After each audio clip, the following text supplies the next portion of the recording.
How is everyone doing? We're doing well. Well, I'm doing well, at least. And yourself? Good. Just gonna take a power nap. Jojisam, you're so muted. Like you are so muted. And I see you working hard to say I've been speaking. Oh my goodness. Technology. Wow. I love I love watching it because it's almost like when someone's on mute, that's when they say the most. Like you see their lips going over time. Tessa, Absolutely. are you live there? Hello, semi-comatose. I wrote neuro today. That wasn't so fun, I have to tell you. But that's okay. Yeah, Life goes on. but it's over now. Sorry?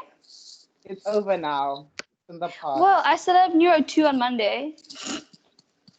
Yeah, that was the thing I hated about neuro. You're not done with it. Like It just keeps coming for you. Yeah. And then muscular just reminds you of neuro. But it's okay, you know? That's true. So thank you so much for availing yourselves for this interview. I know our schedules are busy. We were writing today, but just taking the time to be here and to answer some of my hot questions. I really appreciate it. So thank you to you all for what are the words for pitching, for coming through. So for anyone who's watching this at home, I love this because I always say I feel like this is going to be broadcast on ENCA at some point. So if you're watching this on the news, if you're watching this at home, we are speaking to 3 society chairpersons today. So at Stellenbosch University, we have societies. Students can open up societies, and then they form part of the society's council. So there is no limit or rein to what type of society you can open up, as long as you follow the procedure of opening it up with that the society's council prescribes to the peoples. So we are going to be speaking with these 3 lovely humans, just to get some insight on what it's like to be a chairperson of a society whilst trying to get a degree at the university. And just hearing from them, if they're, in case there's someone at home who is thinking about either starting a society, I mean, really there's no limit, you could start your own, or you're part of their societies here and you are thinking of being a chairperson of that society, and following in their footsteps, this is the interview for you, because this is going to tell you how you can do that and all the questions you might have that are stressing you about the gig. Hopefully they'll all be answered here. So I'm going to ask each of you to introduce yourselves, and also the society that you are the chairperson of, and what your society does, who you are, what you do, in case there's someone out there listening to this on the tube who is like, ooh, I didn't know that society existed. Yeah. So this is your promo time. Jojisam, I'll start with you because you're in the top left corner of my screen, so I'll just go.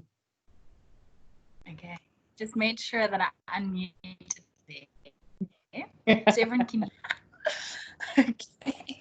Hi everyone, I'm Jojisam, Luzipo-Adu, and I am the chairperson of the Stellenbosch University's Physician Society. It's a new society, like we're only almost like 2 years old. It's quite exciting. It was founded by a final year med student, Nogutula Makoba, and we're all about all things internal medicine. And so that kind of encompasses almost everything, whatever field, dermatology, gynecology, all these different things. And we just want to facilitate further engagement in the internal medicine field, bring about support, supportive material, allow for students to see their physicians, their doctors, in a less threatening light. See them more when they're just comfortable and in smaller groups. And we just want to try and get more engagement with the field of internal med. So just trying to get you to be exposed to more practical aspects that maybe you didn't catch during the actual rotations, or just brush up on your skills in terms of the actual learning material, like if you don't know what like heart block is or ECGs or whatever. So we just want to try and create those opportunities within the field of internal med. Yeah. Nice. That's really great. That's super exciting. I feel like I'm going to slip into that society once I retire from all the things I'm in now. That's my retirement village goal. That's really awesome because it's allowing students an opportunity to still do the medicine that they're passionate about, but without the pressure of getting full marks for your OSCE or presenting yourself as really clever in your hospital group or anything. I like that it's a more human way to still do medicine, internal medicine, which we all know can be stressful. Yeah. And just getting to interact with doctors who might have traumatized you in an OSCE, but like actually getting to know that they're humans and brushing up on knowledge. Because I know you always think that you're the only person who's forgotten how to read an ECG. So it's nice to have a community of people who actually come together and go, yeah, I also need that revision. So that's really, really great. And I think that's such an asset at Tygerberg. All right, Tessa, we'll go to you. Hey, can you hear me? Yeah. Fantastic. So my name is Tessa. My preferred pronouns are she and her. And my society is Spectrum. And it's important to note that that is with all caps and an exclamation mark. Very important. Basically, my society is representative of the queer community on Tygerberg campus.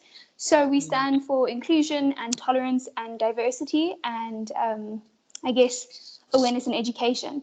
So what that comes down to in reality is more kind of how the exec defines it at the beginning of the year, if they want to take on a massive project or, you know, try and work with faculty, which was something that we wanted to do, but COVID came through. But on the ground, we basically create safe spaces for the queer community to come together and talk about any issues that might be possible. And we provide a space and a support system and visibility for the queer community on campus. And we have great events. So we're like a, the like work and play thing. So clearly with the Physician Society, you can do work and work and make work your play. With us, we are full on the play side of things. Yeah. So if you want the proper balance in your life, be with Jojisam Society and Tessa. So join the Physicians and join Spectrum with an exclamation point, all caps. Beautiful. I really love what Spectrum does, because when people come to university, you're coming from your own background and you don't know what you don't know. And we don't know how diversified backgrounds are. And Spectrum allows that space for, firstly, queer bodies to feel safe and be able to express themselves, but also for students who might not really even know what queer is, just even as a concept, yet alone as a real life entity. It's really beautiful to have Spectrum. I try to like say Spectrum. all caps. That's how you do it. I don't know how you change your tone to It's really great to have Spectrum, because at the end of the day, we are all becoming health professionals at Tygerberg, and anything that contributes to growing someone's perspective contributes to them being a better health professional and a better human being in general. So we love Spectrum. Lovely. Thank you so much, Tessa. Thanks, Wama. Okay, last but not least. Okay, so hi, my name is Shadé Breedt, and I serve the Stellenbosch University Surgical Society. So pretty much the opposite side of what Jojisam does. What we do is we promote and encourage interest in the field of surgery for students, because often we're not exposed to the field of surgery in our rotations. We don't get to go into theatre that often. So the purpose of the society is really to have students in spaces where they're able to learn more about surgery, not only practically, but well, not only theoretically, but also practically, to go into theatre, to have shadow surgeries, to have skills workshops, and also to sit in with world-renowned surgeons for lectures, and just to have that kind of an interaction with students who are like-minded, who also enjoy surgery or think they enjoy surgery. And I think that's also something we've been focusing on this year, is the fact that, even if you don't see yourself as a future surgeon, it's still half of the MBCHB degree. It still falls into the other allied health spheres. So, it's just there to help you become an all-rounded individual. And it's not all work. So we have amazing events. We have a community portfolio that really reaches out and tries and touch our own community. We try and give back as much as we can, but it's all related to the beautiful art of surgery. So we have been established on the campus for 13 years, which is pretty long. And we were started also by a senior medical student named Nabila. Her younger sister is actually in our committee this year, which is, it's made full circle. And I guess it's just really nice. It's nice proof and evidence that we are family and we support each other. And you if you're in the society, you're always in the society. Mm-hmm. Beautiful. I really love that, because it is everything that you're saying is so true, Shadé, because we don't get a lot of exposure to the surgical side, even if you are interested in going into surgery or specializing at some point in surgery.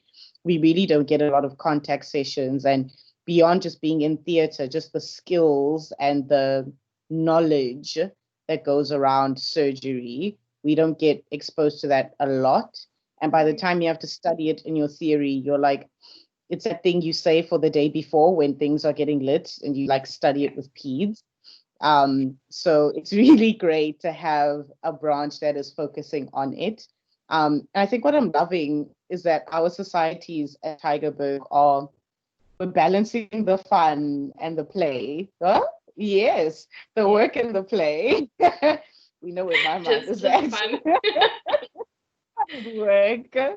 We're balancing the work and the play. So I really love what all three of your societies stand for, and that is, you're not just there to have fun and that's it. It's just meaningless. Woohoo, goodbye.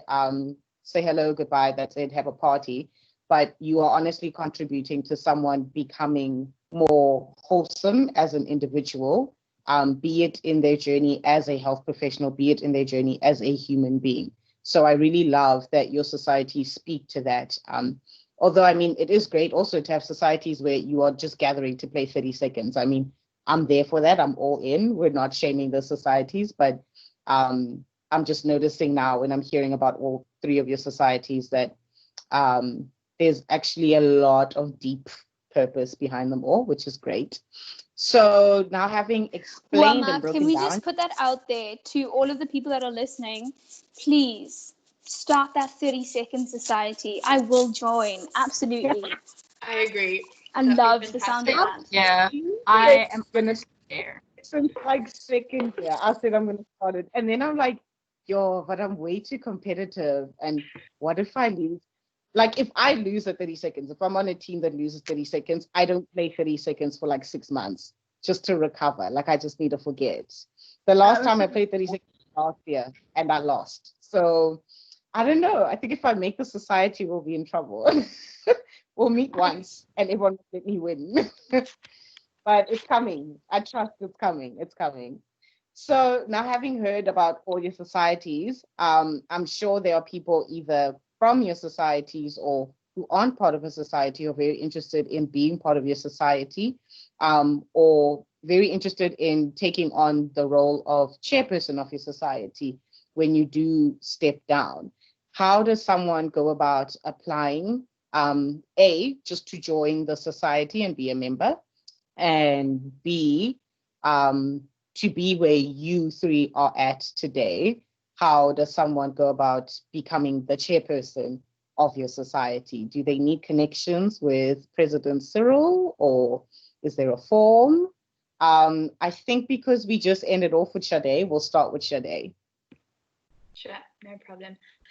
So to become a member is really easy, and I think it's similar for all of the societies. You see a society you're interested in, hopefully they've promoted enough, and it tickles your interest, and great, you go onto your My Sun platform, and there's a societies link. You can go on there and you just register with the relevant society, and you'll pay the annual fees. It just gets deducted from your student account, so that's really easy.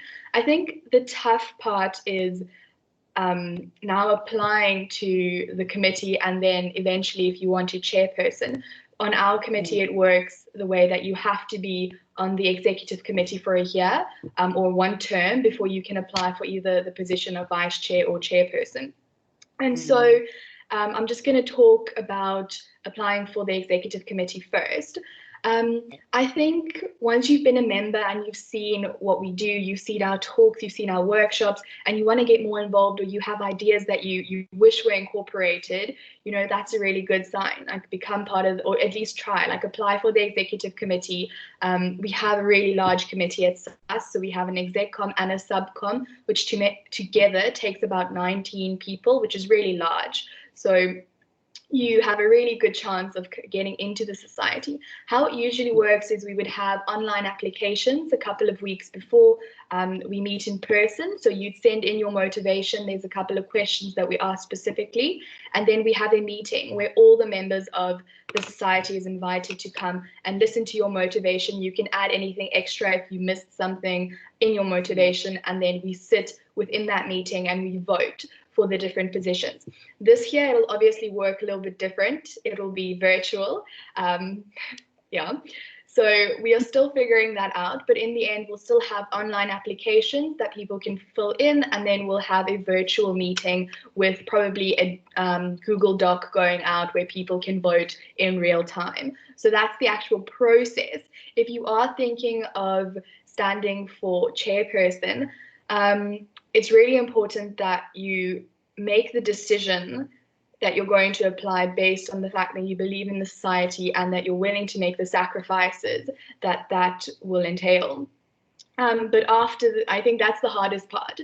The admin, that, we have people to guide you through that. And if you have any questions, you can always just contact us. Nice. Thank you. That was a very thorough and detailed. That's the right word. I almost said, no, I'm not even going to say what I almost said because this is on record. But that was very detailed. Thank you so much. And I'm sure someone who is sincerely interested in the role, you've just completely clarified that whole process. And just one thing I wanted to clarify, in terms of the Surgical Society being a member, you don't have a cap on the number of people that can be members. So if all of Ace Francie wanted to apply for Surgical Society, not necessarily the executive, they can do so. Yeah, definitely. We currently have 300 members, and we're open for more, so please. Wow. Wow. That's beautiful. That's great. That's a goal. As I start my society, even me, I want 300.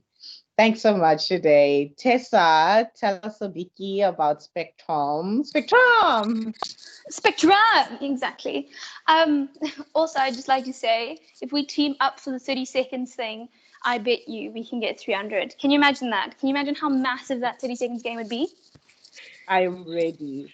And maybe a young crazy Ace as well, but with the actual people. And some charades. Oh, yeah. I know you guys say charades in South Africa, but I wasn't even gonna. I was like, okay, she's a charade. All right. I wasn't. But sure, tell us about Spectrum. Spectrum. So basically, every 3rd of February, we all gather. There's a very specific point on campus.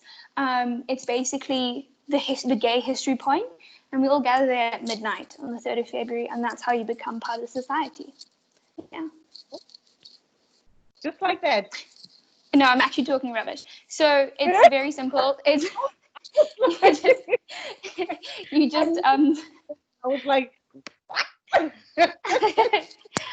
No, I mean, the thing is, like, people, when everyone teases those like hectic societies about being a cult, I promise we're not a cult.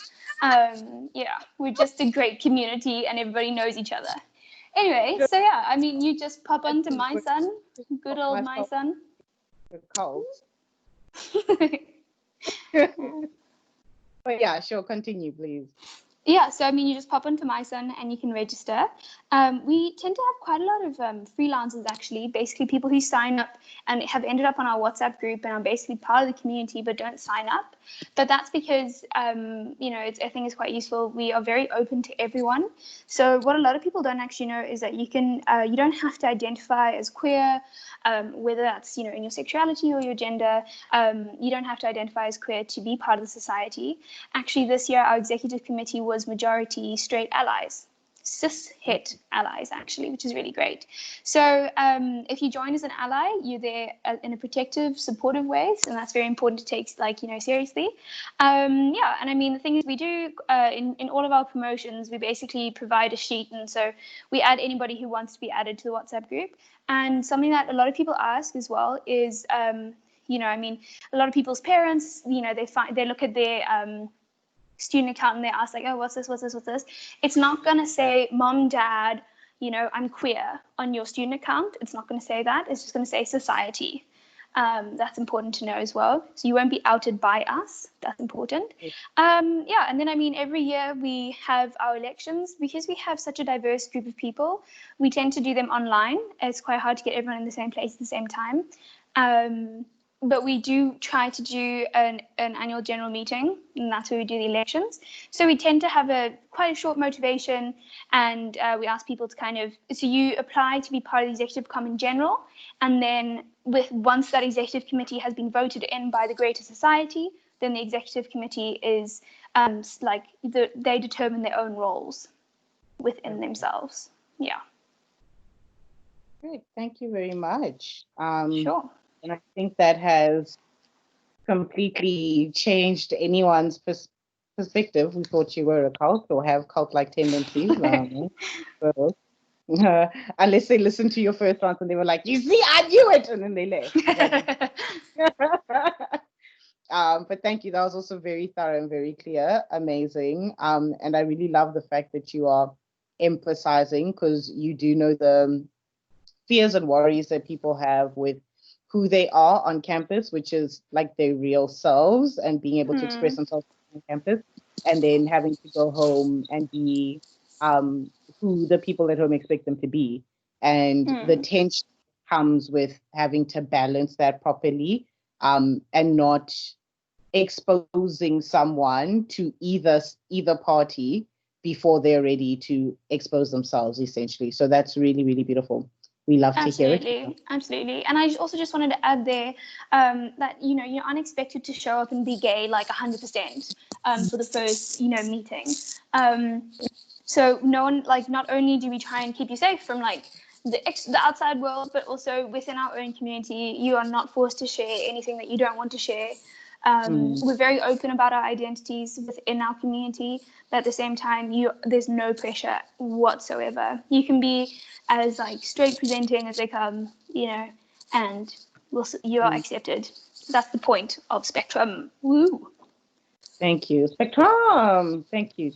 Yeah, I think societies like Spectrum always have to, unfortunately, do that extra work of clearing up people's misperceptions and people's fears and worries and misguided assumptions, because it actually stops someone from applying and joining the society and missing out on an opportunity to actually have their eyes widened and actually express their own freedom. Beautiful. Thank you, Tessa. And then Jojisam, Luzipo-Adu. Could you please tell us a bit about this 2-year-old physician society?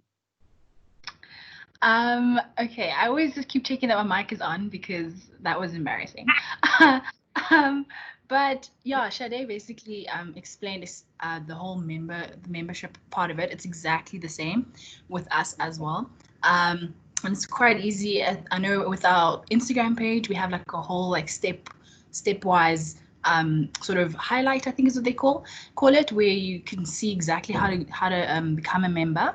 And then in terms of becoming part of the exec, well, what we did last year, how I got in last year, is that there was a Google Docs, and you filled that in, and you had to send out a motivation about, like, firstly, we gave you sort of in our constitution what the different roles that you could apply for were and what those roles entailed, just so that you could get a feel like, this is me, no, maybe not, I don't think this could work.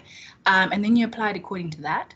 And then the exec-com sat and went through the applications and then set out a vote for the entire society. So all the members of the society could then cast their vote. And I think it was done on Google Docs. I'm not quite sure, but I do know that you just had to, like, press people's names after reading through some of the applications.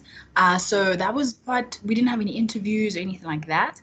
But for this year, things are a bit difficult, but what we're planning to do is have another sort of like CV, where you send out an application. We're thinking of Google Docs, or we're just going to make you email it through to our secretary.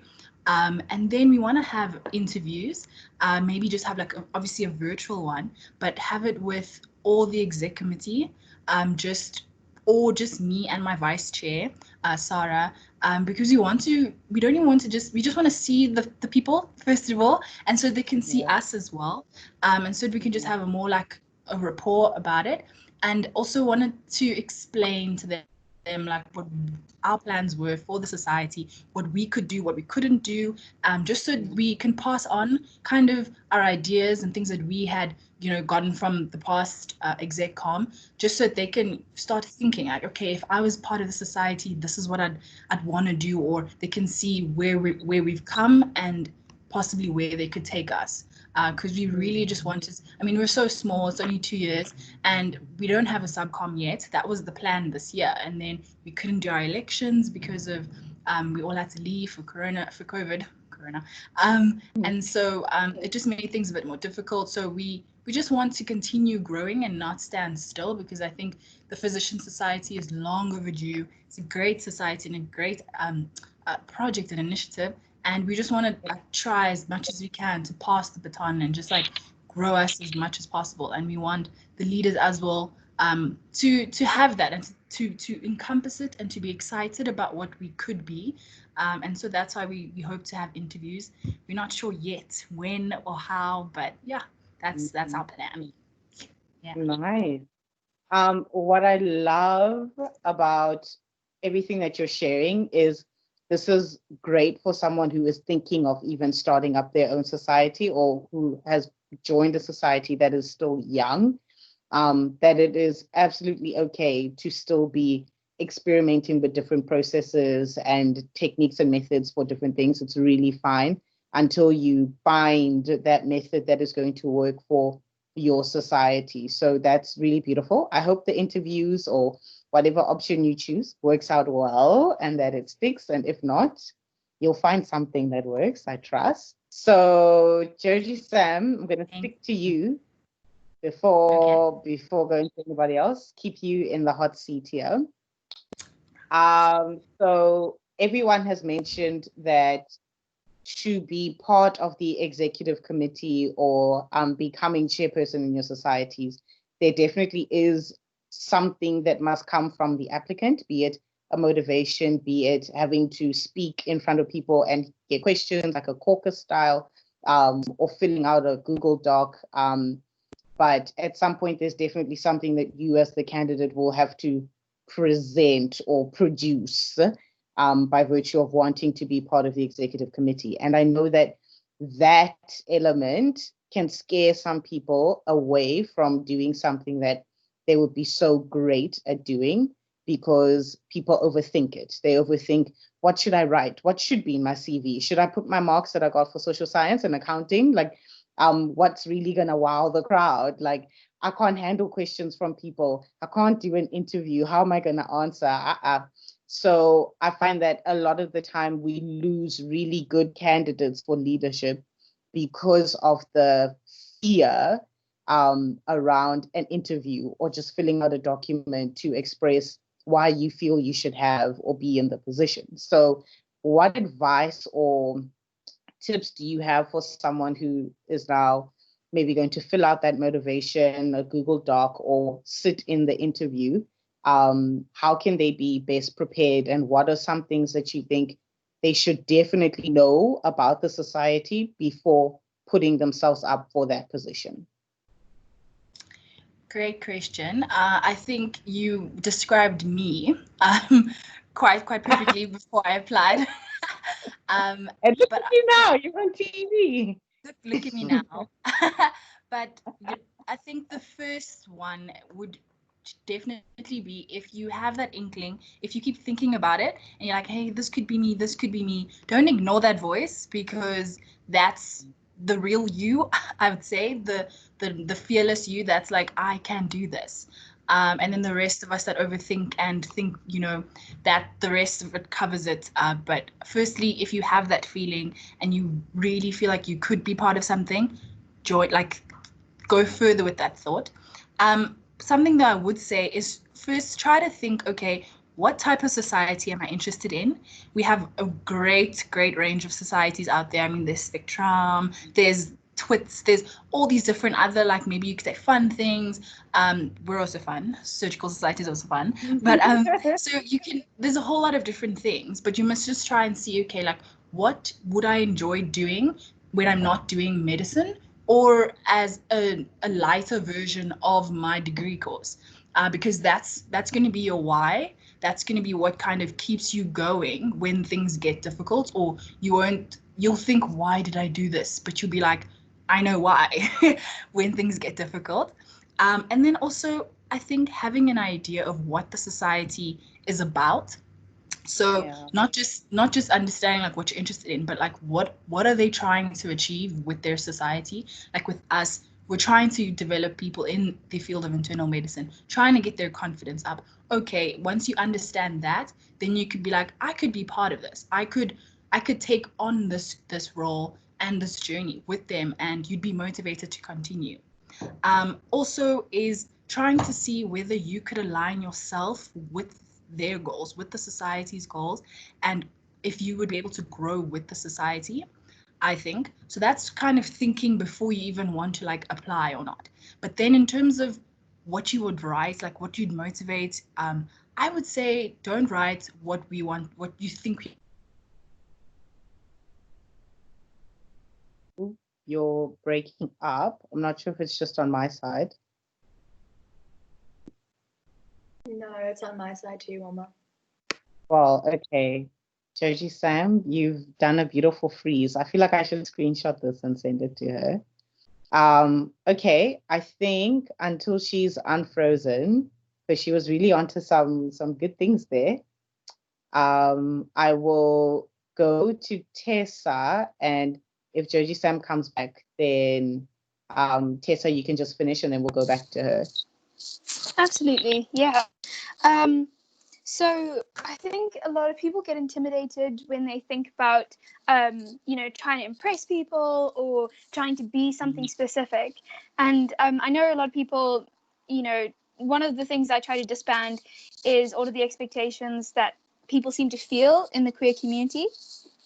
Some people feel like you need to be like super, super flamboyant and, but I mean, before I cut my hair, I was like very straight passing. And I think it's very important for people to know that our society is about accepting everybody the way they are. So you honestly don't need to worry about impressing anybody, because honestly, there's just such nice people in our community. And since we are all here together, we are, our community is based on the same lived experience.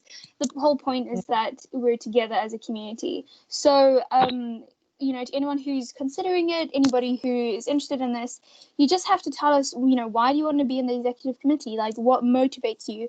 You if you're part of the society, that's great, but why do you want to take that step further? Is it because you really want to learn your get some organization skills in? Is it because you're really passionate about this specific thing that you want to change? And honestly, everyone joins for different reasons. But I think we all end up having the same, united goal. Is that in perspective. And that's, you don't need to be worried or nervous or anything about that. Really beautiful. Thank you, Tessa, because what I love about what you're saying is a lot of the time when people think about applying for something, be it going through the caucus process or just filling out a motivation, you're so focused on writing what you think is the right thing for that position and for that society that you completely, people don't realize that the panel that is assessing your document or your application or your caucus, they're more interested in getting to know who you are, not the right words that you're using and the fancy words or all the right things that you think you're saying. So rather be honest about who you are and what you think and lay that out and answer from that place instead of answering from a place of, if I can please Tessa, I can please Shadé, and I can please Jojisam, then surely I'll make it into the society. Because the problem is that when you have to lead for the rest of your term in that position, who are you going to be? The person that you really are, or the person that you were the day that you were applying? So take that pressure off of having to pretend for a year by being yourself. And absolutely, if people don't take you for being you, then insert word here. It's their loss. Yeah, it really is. It really is. Thank you so much, Tessa. Shadé, and from Surgical Society side. Sure. So I definitely echo everything that Jojisam and Tessa have said already. It's not going to help you pretend that you're someone that you're not. In the end, there is probably going to be an interview or caucus initiating you. So people will see whether you're being sincere, whether you're being genuine, or are you trying to fake something that you're not. Yeah. In the end, I mean, currently SAS has such a diverse committee, and there's really a place for everyone. So whether you're just interested in surgery or whether you love surgery, you just want to know more, no matter what your personality type or, your hobbies or what you do, there really is a space for you. So you can rest assured that being yourself will be enough to sit on the executive committee to become chairperson. And it's exactly like you said, Wama, when you're in a stressful situation where you need to lead and encourage people, you fall back on who you really are, and whether that's your strengths or your weaknesses, those are the things that come out. And if you're trying to fake something on top of that, it is just chaos. So if I go back to the actual caucus or interview or application process, yes, it is a little bit stressful. Like, I'm not going to lie. I remember I didn't even do it exactly the way it was supposed to, because I was on a family medicine rotation in Beaufort West. So I sent in a video, which means my application will be very similar to how it's going to be done this year. Yeah. But it's your heart beats a little bit faster, and I mean, you stumble over your words every now and then. But I think a tip that I could give is, have a couple of points that you want to bring across, but don't, if it's in a presentation form, don't memorize it and don't read everything off. Just know what you want to say and present that and be yourself. Beautiful. Thank you. Thank you. And you're touching on preparation, which is great, because I think a lot of people think that if they just launch into a caucus, the words are just gonna come and it's gonna be great. Like, it's not necessarily preparing by asking Shadé to be in the crowd to ask me the specific question. Although, I mean, that's a debatable strategy. I've heard some pros and cons, but it's more preparing what you know and what you believe. And like you said, Shadé, the points that you really want to get across, preparing those so that you can articulate them the best that you can when you are in front of the crowd, because it really does happen that when it's like when you're arguing with someone and then you go back home and you're like, oh, I should have said this and I could have said, it's exactly like that in caucus, where you're like, if I'd anticipated that they'd ask me about the values of the society, maybe I would have written them down and remembered them, but it's too late now. So don't be afraid to prepare. But it's not for the sake of having like an oral in grade 12 with your cue cards, no, but it's so that you can present yourself with no regrets in how you went about doing it. Beautiful. Is Jojisam back? Yes, I am. Hey, we welcome you back. Thank you. You were dropping some bars of wisdom on approach to the interview and the doc. I don't know if you were happy with where you cut off, or if there's anything you wanted to add in closing to that point. I don't even know where I cut off because I just kept continuing to speak. But I think, well, I'm not sure if I got to say this, but I just feel as though you need to, you don't have to be the top in internal medicine or top in any form of anything. But what I do feel you do need to do is sit and kind of think about what kind of questions you could be asked, prepare for trying to prepare your words, basically what you think you would say, like what you think you would want to come across, like want people to get across about your vision, what you see for the society. I think trying to tell us what you think, or what you think the society has been lacking in, or how you think why you think you'd fit well into the society, would be something that you can just think about to make yourself prepared if you were to ever get a question. Just like I think I heard you say now, where you feel like you there was something you could have said, but you weren't thinking about it. You didn't prepare your mind for a caucus. I think, yeah, just in short, I think that would be something that I would definitely recommend anybody to do, because if you come in with some sort of preparation, just in terms of your own thoughts, then I think your nerves won't get the better of you, and you'll just have a more pleasant experience. Also, nobody's trying to get you out. This is a job application, I suppose, but it's not a make or break situation. I think we all have your best interest at heart, and we want to try and make it as comfortable as possible, to try and, because we want new people to carry on our legacy, the legacy of the society, not our legacy. But I think so we're not trying to catch you out. We're just trying to get the best person we can and grow leaders. We're not expecting you to be an amazing leader. We want someone who has potential, someone who is willing to do the work, and try something new, and has passion for our society. So yeah, that's me.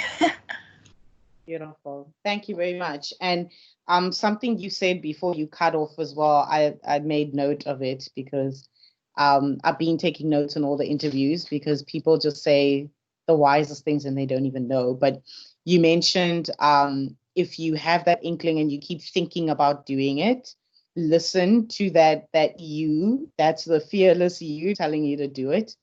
And I just wrote here that I think we really need to normalize in our culture as human beings, just paying as much attention to the part of you that believes you can as we do to the part of us that tells us that we can't. Because it's so easy to focus on all the reasons why you can't do it, your schedule, this and this and this. And then you just completely ignore that part of you that actually said, hey, maybe I can do this, actually. This is something I want to do. So really beautiful, Absolutely. Really beautiful. Thank you for that. So now something that we know at Tygerberg is a topic that makes or breaks any extra pursuit beyond the degree.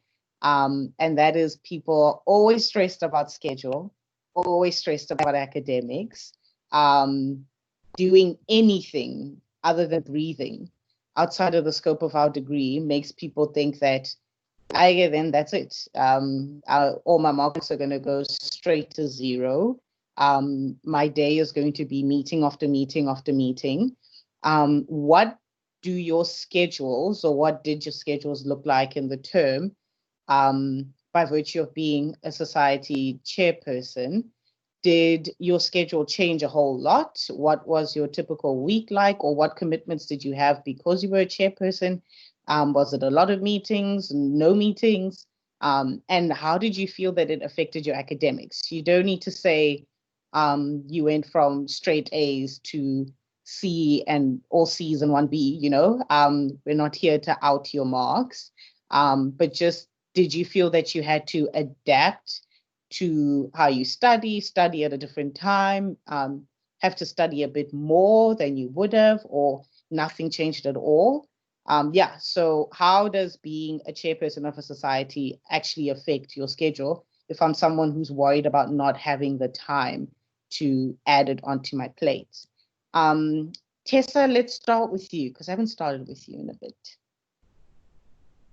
Oh, so this is actually legit one of my favorite things to talk about. First off, disclaimer, I'm actually really not the best person to ask.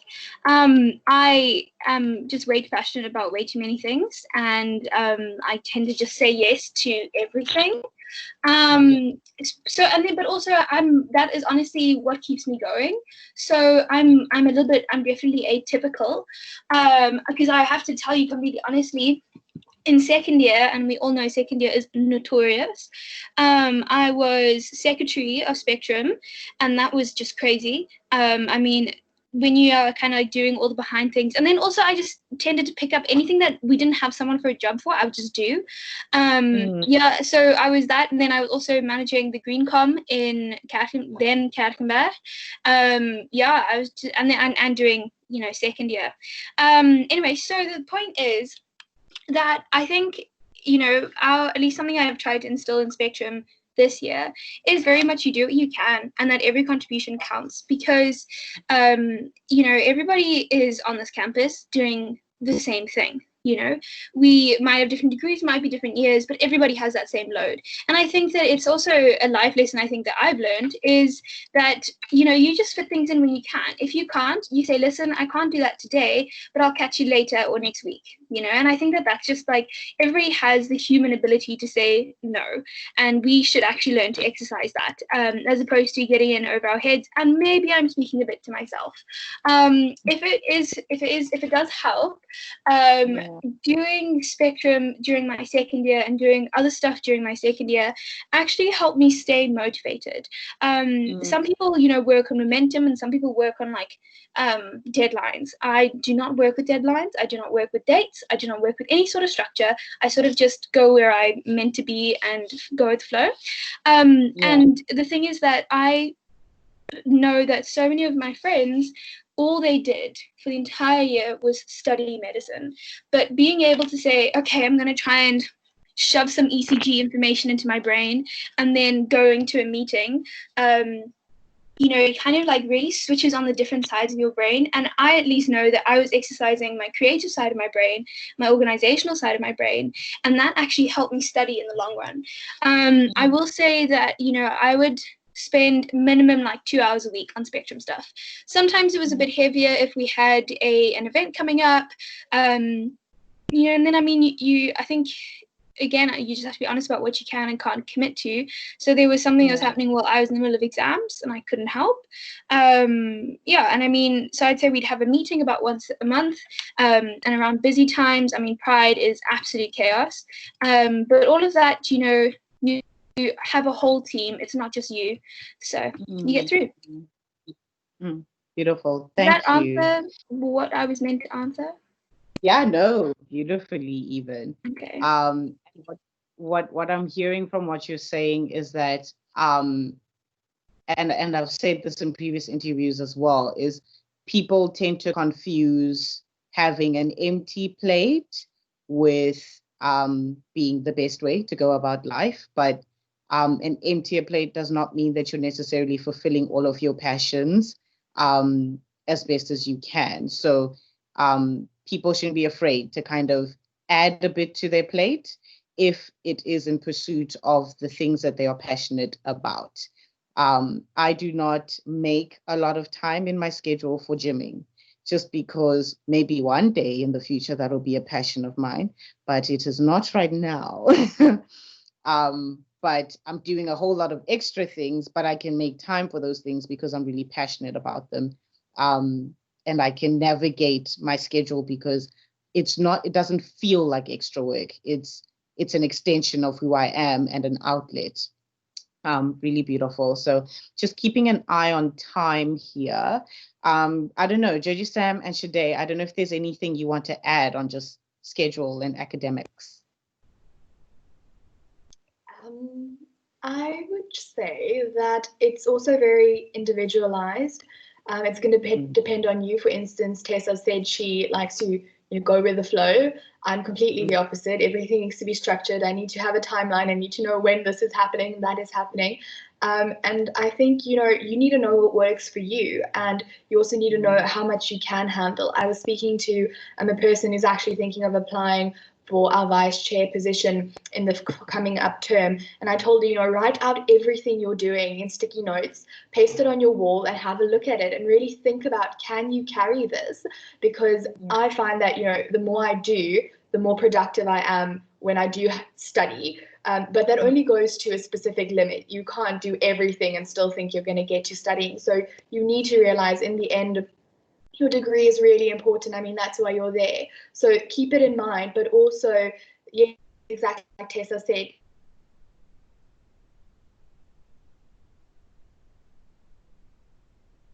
Shadé, you're frozen on my side. Is she frozen on anyone else's screen, or is it just mine? Yeah, she's frozen with me too. Yeah, okay, same. The freezing bug Frozen. has... we will await. When she is unfrozen, she may continue. I also just want to add that, no one should be expecting people to do stuff during academics. That's like a Tigerberg thing. Yeah, very true. Sorry, guys, technology. Yeah, I'm just gonna quickly wrap up there. So I think it's important that you just set boundaries for yourself, because it is also, like Tessa said, as chairperson, you tend to pick up things that no one else seems to. It doesn't fall into their responsibility, so it's automatically yours. And I think it's a good idea to put out a set amount of hours per week that you can dedicate to the society. Obviously, it might differ here and there, but yeah, be strict with yourself also. Don't spend all your time on the society, because in the end, that it can become burdensome, and that's not why you joined in the first place. Yeah. Very good. And I know as leaders, we tend to put that pressure on ourselves of, no one really asked you to apply for the role, so you can't make the excuse of academics. But that's what a lot of people from the outside are thinking already. So if you yourself start thinking that too, then nobody cares about your self-care. So especially in leadership, you do have to prioritize the time that you need for self-care, be it to study, be it just to rest. There is no shame in going, I'm sorry, I can't make this meeting. I can't fill out this. I can't complete that. I have to focus on this now.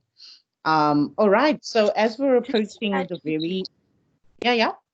Sorry, just to add quickly, I think there's a lot of value in what you said in the last part, in that I think a lot of people in the leadership roles kind of feel as though being vulnerable is not something you should do, because it shows the whole society is going to crumble. But I think, especially with me having done other leadership things in the past, I feel like being in this society, if you feel like things are a lot, one, delegate. That is a very important thing, to delegate, to learn that skill. But then also, when things are difficult, and you're calm, you're exec calm, that look, I'm not doing well in this situation, or at this point in time, please can I be excused, or can you help me, can you take this on? What's nice about the societies is that we're not all in the same year. So if it's a difficult time for you now, it could be a less stressful time for another exec member, and so just lean on each other, but also create that space that allows for all of you guys to feel comfortable to lean on each other. Yeah. Beautiful. Thank you. Yeah. Delegation isn't because you're too lazy to get it done. Delegation is an opportunity to actually give someone else an opportunity to do something maybe even better than you could have done it. So delegation does not make it look like you don't want to do something or that you're too lazy. It's more that you're giving more people an opportunity to get involved in the leadership. Beautiful. So as we approach the ending, I have one last question for all of you. and it's quite open-ended, I suppose. And it is for someone who is now sitting listening to this whenever they're listening or watching, who is really considering being the next chairperson of their society, of your societies. What is a word of advice or something you wish you knew before you came in, or something you wish someone had told you? What is, if they're going to forget everything you said today, what is the last thing that you really want them to hold on to? It can be a simple sentence. It can be a link to a YouTube channel. I don't know, but just that last solid piece of advice to someone who is just on the edge of filling out that Google Doc and applying. Let's start with Jojisam, because you just finished off. And I thought about this, but now I think I would say that if you are on the edge of your seat and you're like, should I do this or should I not? Think about what else would you be filling up the time that you are afraid of spending on the society. Think about the fact that there's always these decisions that you can take or can make that could steer your life into a completely different direction. And think about that and be like, this could be that decision. Honestly, societies open your mind to the world of medicine, to the world of fun, in all different spheres. And I think you not giving yourself that opportunity based on whatever your cons were, because you might write a pros and cons list. And if those cons seem like less than the opportunity of being open to new experiences, challenging yourself to something that will bring about a lot of benefit, I think you should still go for it. You should rather see that and be like, what could I be missing out on, and what area of my life would I not be developing in this time whilst I still can, you know? Yeah, I think, and then I hope your answer is, let me go for it. Beautiful. That's a word for, so I feel like you're speaking to someone specific. There's someone that you know is like, they've been second guessing. We 2019 Jojisam. Thank you so much. That's gorgeous. I don't even need to like add to that. That's just gold. Tessa, what are your parting words? I think the most important thing is, if you feel passionate, follow that passion. I mean, life motto, do what you love and you'll find yourself in the right place. I think the most important thing though is also, you know, some of the stuff that we do in Spectrum is actually seriously important, and you are actually creating a massive difference. So if that calls to you, follow it. And if you're unsure about the whole exec thing or the whole shimmy of, like, you know, chairperson or whatever, there are so many other ways to get involved. So don't stay quiet in your little corner. Come to me, we'll make a plan. You don't need to, you know, we'll find out your own, you know, I'll be like your personal gym trainer, where you arrive and they're like, what do you want? And, you know, I'll teach you exactly, I'll work with you to get your own whole regime together. Because there are so many ways to get involved.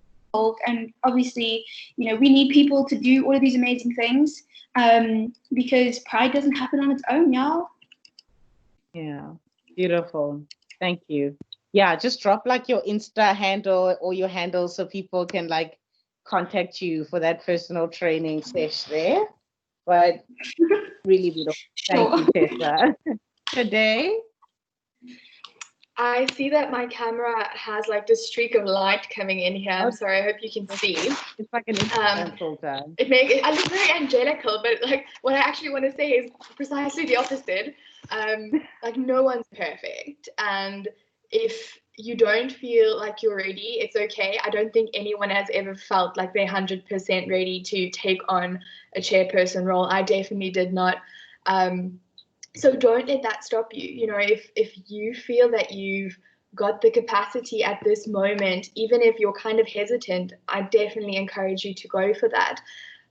Advice that I would give would be that make sure you have a good support structure, both inside your committee and outside. Make sure you have people to talk to jump ideas off of. And then the opportunities are really endless. There's so much that you can take from this, whether it's personal, growing those skills, organizational skills, or interpersonal skills, communication skills. There's so much personal growth, but there is and specifically like thinking of our society, there is also place for career growth, which is fantastic at an undergraduate level. You don't get that very often. For our next chairperson stepping into this role, I would definitely say, don't be hesitant to ask for advice. The TSC is there for a reason. Like, speak to them. They have really good advice. Communication is key. So talk to your members, know what they want, talk to your committee, and hear them out, even if you don't always agree or if you don't always want to go in that direction. And then the most important thing that I learned during this year, and probably the hardest, was don't micromanage. So delegate and trust people, because you'll never know for certain it's going to work out, but you have to take that risk, and that's what makes you a team. In the end, you're there during the good and the bad times for one another. Beautiful. And I really love what you say about delegation. It's about trust. It really is about trust. It does show your team that you trust them to take ownership of a task. So I've never, as a lover of delegator myself, I've never regretted delegating to people. So yeah, that's it for my questions.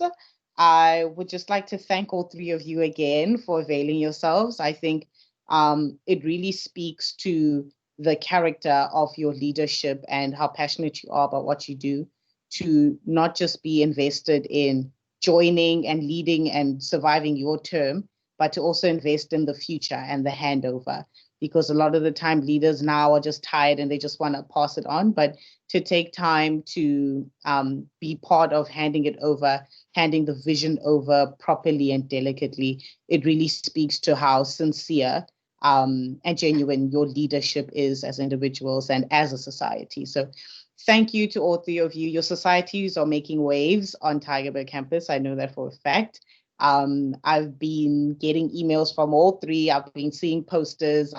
There's something always popping up from the society. So you're definitely active and you're definitely impacting the student experience. So thank you. I'm going to run and join the next interview now because the good work never stops. So but thank you again for coming through. Have a great Friday afternoon. It is Friday, yes. And just rest and digest.